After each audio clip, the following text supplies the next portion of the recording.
maganda habang kumakain. Manood ng CFSPH. Ito na, Bessie, naririnig ko na yung barilan. Talaga wala ng intro-intro. Ito na sila, KSA, nakapitas na ng isa. First blood, ika nga, MZ na wala. Together with as well.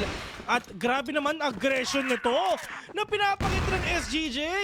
Aggression nga ang talagang dadalhin nila, especially here towards B site. Wala nang plant, ubus na lahat bago pa makita ang mga kalaban dito.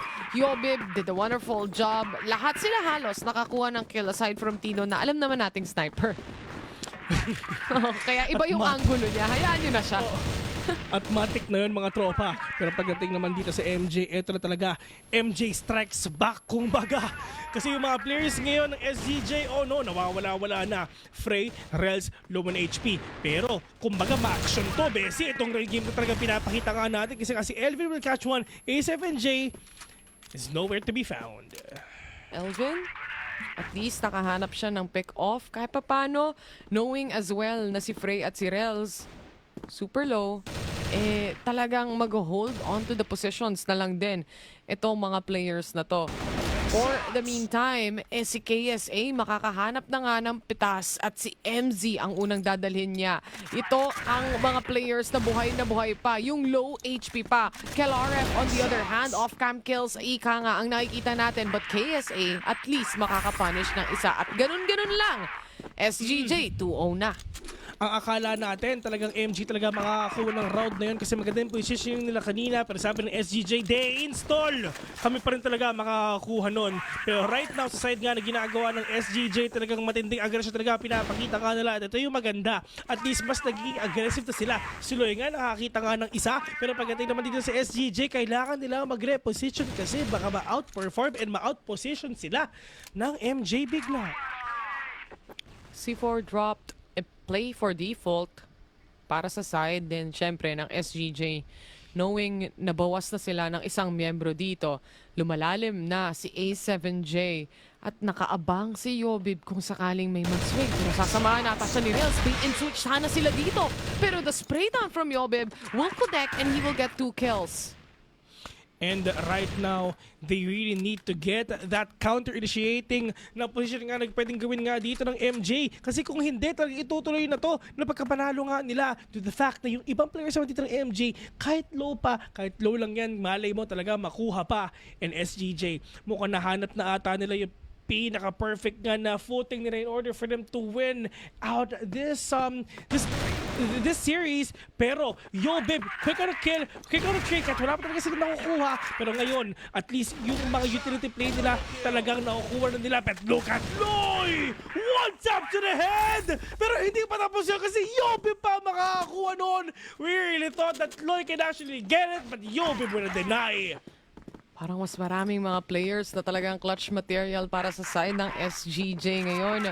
At nakikita natin yon, knowing as well na ang laki rin ng damage or initial damage nila bago talaga magkaroon ng malaking gunfight. Napakalaking bagay nito kasi napipilitan yung MJ o yung ilan sa mga miyembro nila to hold back or maybe revert around the position na kung saan mas safe yung laruan nila. And that just allows SGJ to take up space.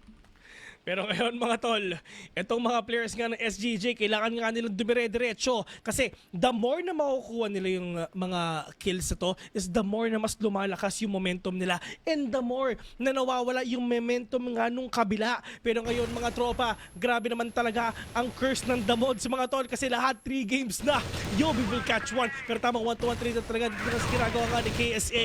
Elvin nakabawi pa, Yobib dumalawa pa, MZ together with Rels, kaya pa ba? Pero andyan naman si Rels from a forward take that kill. Pero Rels, nato makita niya, taipats na. Tino, nakita. Makikita ba niya yung mga kalaban nga niya? Pero Diyos ko, grabe galawang sneaky. Ang gulo, ang kulit ng mga galawang Tino. Oh, the scope in!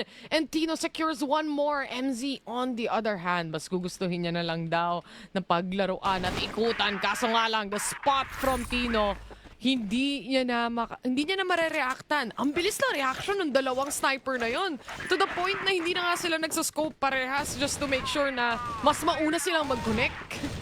Actually, I mean, talagang quick scope na lang talaga manala yung mga pinapakita nga nila, Bessie, na kahit point 0.235 seconds lang ang kailangan nila para makapatay ng isa.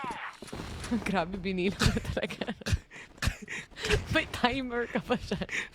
Calculated, Bessie. Calculated. May point something pa. Nakakainis. 3 digits pa eh, no? 3 digits pa. Calculated na calculated. Grabe ka naman, Mr. Statman. Elvin, Ay, no. more than half HP. Actually, ano na lang siya ngayon eh? 63. Saktong-sakto. Ay, nako. Sa nila stats natin, si Andy kinakabahan na. Pero 5 versus 4 already. Oh no, ito talaga sure na. Kasi kitang-kita natin kung ilan sila. Pero ngayon mga tropa, ito na yung bomba. Yung flash wala sila nakikita. Elvin will catch one. Pero tignan naman natin yun.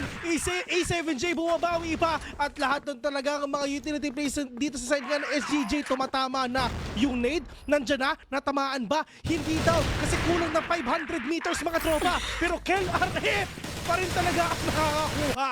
4-1 already. SGJ bumabawi na. Hindi na compute yung wind.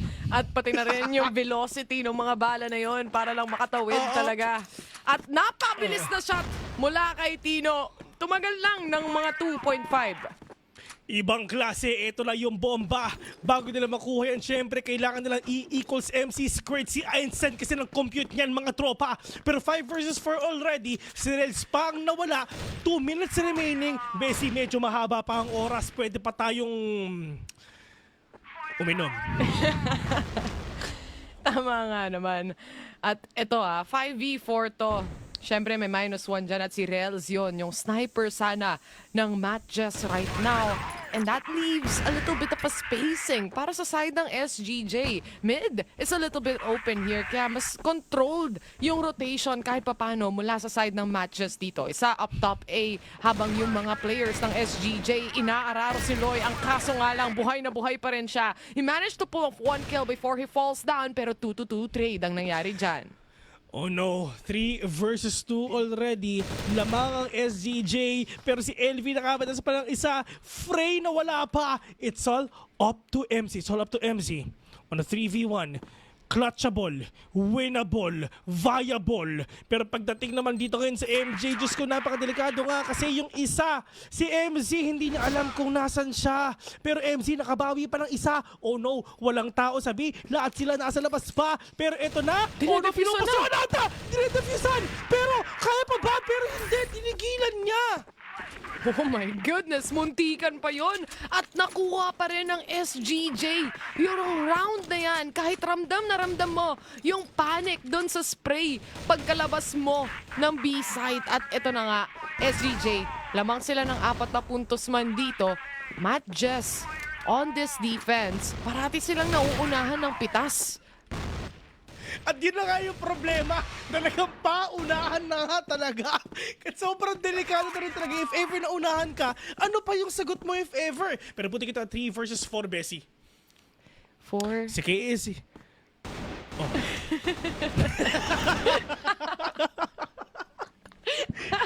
Oh, ano? Tumigil kasi. Oh, at ito na ang gusto ko, Bes. Ito na. Lahat sila magaling. Totoo, lahat sila magaling. Yan ang importante. Di ba sila mapupunta sa top 1 ng leaderboards kung hindi sila magaling, di ba? Kaya ipapakita nila yan as A7J shuts down Yobib here. Sasagutin si Kelaref. 29.6 seconds kanina. Pero ngayon, bumababa na lalo ang orasan. KSA! With a clutch! Grabe! Diyos ko, kitang-kita mo yung pag-reload. Isang bullet, tumama agad. Walang intro-intro. Patay na si tropa. 6-1, SGJ nakukuna. MJ! Men, hindi naman karpentero ang SGJ pero pinako nila yung kalaban nila sa piso. Pero LB nakapitas pa ng isa. 1 man down it is.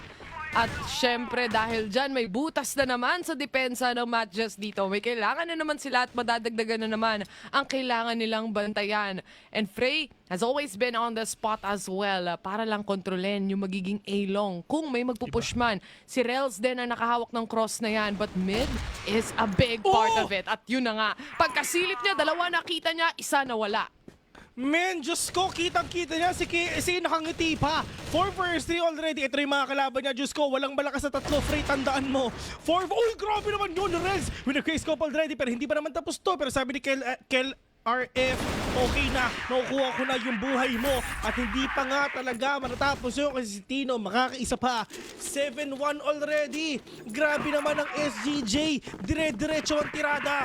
Parang gusto agad nila matapos tong series na to into a 2-0 dahil nahihirapan talaga ang Matt Jess dito sa map pick nila. Pero the spray down mula sa Matt Jess, mula kina Rels at Loy, makakahanap ng kills left and right. May isa pang sasama sa hukay pero si MZ yon, habang si Rels naman still good on the trade, still good on the position. Now left is gonna be Tino to try and punish everyone. Mula sa likod, si Frey papasok na and he gets the kill, finally putting a stop dun sa sunod-sunod na panalo nila. Men, tama na yung streak na pinapakita nyo. Okay na, di ba? Dire-diretso na nga yung kill nyo, di ba? Pero ngayon, kami naman, oras naman namin parang ulitin namin yung ginagawa nyo kanina. And from the side of SGJ, can they actually stop the aggression ng kalaban nila? Kasi sa side ngayon ng MJ, mukhang nahahanapan nila ng butas kung paano nga sila makakabawi. Pero 1-to-1 trade kay Kel and Lloyd. I think mas nare-realize din nila at that point na mas maganda yung chance nila kapag nakakakuha sila ng labanan na may trade-offs instead. Kaso nga lang, it's a little too late dahil nag-swap na rin tayo ng sides dito at kailangan na naman nilang mag-isip pagdating sa pag-aatake nila, pagdating sa blacklist side nila. KLRF is already down but then, dalawa rin ang nawawala mula sa Matt Jess. Oh no, saan ba sila pwedeng sumilip ngayon mga tropa? Kasi pagdating ngayon dito sa may gitna, kasi it's just for SGJ, sila talaga yung nag-perform dito ng matindi. Pero pagdating naman dito, A7J, dire-diretso lang din talaga siya, will catch one, putting it at 3 versus 3. A7J is low on HP. Pero paano din ba papakita nga ng SGJ kung talaga i-diretso nitong laban na to? Pero nasan ba yung bomba? Okay, papunta pa lang at nasa may gitna pa. Super low HP para kay 7J. At syempre yung C4 na yan, hawak-hawak na player na nasa A-long right now. And hindi sila makapush lang dito ng basta-basta. They still have to clear each and every corner as well. Not knowing kung may tao ba sa taas. Utility-wise though, parang aambahan na ata nila tong A. Walang katao-tao dyan. It's more of a stack towards B and mid na hinahawakan ng players ng SGJ dito. So baka sakaling magkasunuran pa. Pero it's now a 2v2. And right now, tignan natin kung talaga makukuha pa nga nila. This is the bomb na talagang pinaplant na nga nila mga tropa. Pero 40 seconds dito nga sa mapa na to. Pero si Elvin mawawala siya. Pero pagdating naman dito kay Frey, lahat nung nakita niya, patay na. 3-7, unti-unting pagbangon mula sa side ng Matt Jess. And this is exactly what you want, right? One step at a time, one round at a time, na unti-unti mong mapupull back dito ang SGJ. It was a little too close for comfort, I would say, kung gusto mong makakuha ng magandang BL side. But if it works, it works kahit pa paano. Itong mid-control nila talaga. Ang naghahanap ng mga kills na yan ay si KLRF at makakahanap siya ng isa. And right now mga tol, paano nga talaga niya pupuntahan to? Kasi nga yung mga players dito ng MJ, lahat sila gigil na rin talaga na kaya nilang, na gusto talaga nila mahabol yung mga kalaban nila. And with that, Kel, on to Rels, will take down KLRF. This is gonna be really difficult if ever ko talaga hindi nga nila mahahanap yung mga kalaban nila. KSA. Nag-iinit na rin siya. Yung kaninang top fragger natin dun sa series na unang nilaro ng SGJ. Papakitang gilas muli pagdating dito sa mapa na port. And for this, it's more of a hold really for SGJ. Lamang sila sa tao. Nakakaramdam ng utility play pero nakaabang na si KSA with a pistol hopping out. He will get a 2-kill advantage. Ang kaso, nasagot pa rin siya ni A7J dito. But he's already so low na isang nade na lang na mag-connect ng kaunti, patay na rin siya. And sa side ngayon ng MJ and SGJ, it's up to them kung talagang they can actually stop the momentum of their opponents. Pero ngayon mga tola, talagang sa side ng SGJ, iba rin talaga yung mga tirada na talaga pinapakiramdaman nga nila. Pero ngayon, ito na yung push na pinapakita nga ng SGJ mga tropa. A7J at saka yung isang natitira sa kanila. 5 versus 2 already and it's just for the side of MJ. Medyo mahirap nga talaga yung pag-push nila at paano na nga nila pipigilan to kasi handang-handa na din sila para pigilan to. KSA will catch one. It's all up to one. MZ the only man remaining on a 5 versus 1. Paano nila gagawin to if ever na panalo nila? Bessie, talagang match point na. Not really the round that you want. Especially kung ito yung magiging match point round para sa side ng SGJ. Sa kanila, pabor ang lahat. C4 drop din sa may harapan nila. Yung flash na yan, hindi magkoconnect dahil may angle pa rin na matataguan. But Yobib, finishing 4 players in this specific round. Siya ang dahilan kung bakit nakuha nila yon. Napaka-scary, Bessie. Medyo delikado to Paano nga nila kukunin to? Paano nga nila gagawin to? Medyo hindi pa natin alam Pero ang importante, ang SGJ is out in the open already at yun na nga, makakahuli pa siya ng isa. Putting ito 5 versus 3 already. SGJ, Diyos ko, isa na lang, baka mapanalo na nila. Nararamdaman na yon kung tutuusin na nasa kaliwa lang si Tino, but in the end, yung kanyang AWM pa rin dito, napakabilis ng pitik para sa kanya, MZ to fall down, and this is